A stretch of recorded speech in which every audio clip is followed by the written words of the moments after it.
محنت میں عظمت ہے شہر جہد نگر کی کہانی کسی زمانے میں ایک شہر تھا جس کا نام جہد نگر تھا۔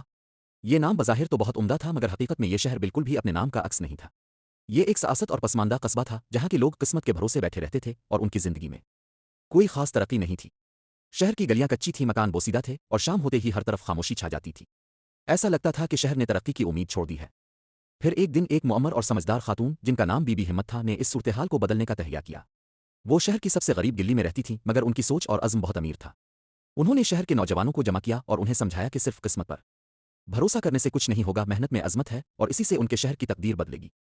بی بی ہمت کی باتوں نے نوجوانوں کے دلوں میں ایک نئی آگ لگا دی۔ اگلے ہی دن انہوں نے شہر کی سب سے گندی اور کچرے سے بھری گلی سے کام شروع کیا۔ یہ ایک صفائی مہم تھی جو ان کی محنت کا پہلا قدم تھا۔ وہ سارا دن مٹی کچرا اور پتھر ہٹاتے رہے، کسی کو یہ فکر نہیں تھی کہ ان کے کپڑے گندے ہو رہے ہیں یا پسینہ بہہ رہا ہے۔ وہ جانتے تھے کہ یہ محنت انہیں ایک بہتر کل دے گی۔ صفائی کے بعد سب سے بڑا مسئلہ شہر کی خستہ حال سڑکیں تھیں۔ لوگ بارش میں کیچڑ اور دھوپ میں دھول سے پریشان تھے۔ نوجوانوں نے مل کر فیصلہ کیا کہ وہ حکومت کا انتظار نہیں کریں گے بلکہ خود ہی سڑکوں کی مرمت اور تعمیر کا کام شروع کریں گے۔ انہوں نے سخت محنت کی اور اپنے وسائل کے اندر رہتے ہوئے شہر کی مرکزی سڑک کو پتھروں اور بجری سے پکا کر دیا۔ بی بی ہمت نے دیکھا کہ سڑکیں تو بن گئیں مگر لوگوں کے پاس آمدنی کا کوئی مستقل ذریعہ نہیں۔ چنانچہ انہوں نے محنت کا اگلا مرحلہ شروع کیا، ہنرمندی کی تعلیم۔ انہوں نے ایک چوپال میں خواتین کو سلائی کڑھائی اور مردوں کو دستکاری سکھانا شروع کیا تاکہ ہر ہاتھ میں کوئی نہ کوئی ہنر ہو۔ اس ہنر نے لوگوں کو خود کفیل بنا دیا اور گھروں میں خوشحالی آنے لگی۔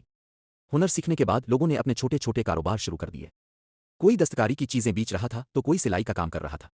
نوجوانوں نے شہر کے مرکز میں ایک چھوٹی سی بازارگاہ بنائی جہاں ہر روز صبح سے شام تک گہما گہمی رہنے لگی۔ یہ بازار صرف خرید و فروخت کا مرکز نہیں تھا بلکہ جہد نگر کی نئی پہچان بن رہا تھا۔ صرف ایک سال کی مسلسل محنت اور لگن نے جہد نگر کی قسمت بدل دی۔ گندے قصبے کی جگہ اب ایک صاف ستھرا اور متحرک شہر آ چکا تھا۔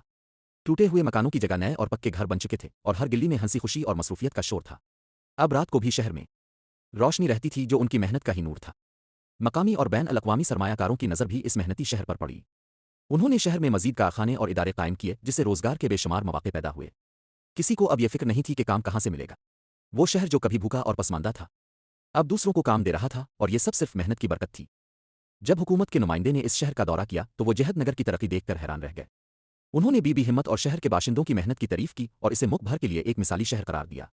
یہ اس بات کا ثبوت تھا کہ جب کوئی قوم شہر خود اپنی قسمت بدلنے کا تہیہ کر لے تو اسے کوئی نہیں روک سکتا۔ آج بھی جہد نگر ترقی کی راہ پر گامزن ہے۔ بی بی ہمت کی سکھائی ہوئی وہ بات کہ محنت میں عظمت ہے شہر کے ہر بچے کو یاد ہے۔ یہ کہانی ہمیں بتاتی ہے کہ نہ صرف انسان کی زندگی بلکہ ایک پورے شہر کی تقدیر صرف اور صرف ایماندارانہ اور مسلسل کوششیں بدل سکتی ہے۔ جہد نگر کی عظمت قسمت اجادو کی مرہوم منت نہیں بلکہ صرف اور صرف ان کے اپنے ہاتھوں کی کمائی ہوئی محنت کا پھل ہے۔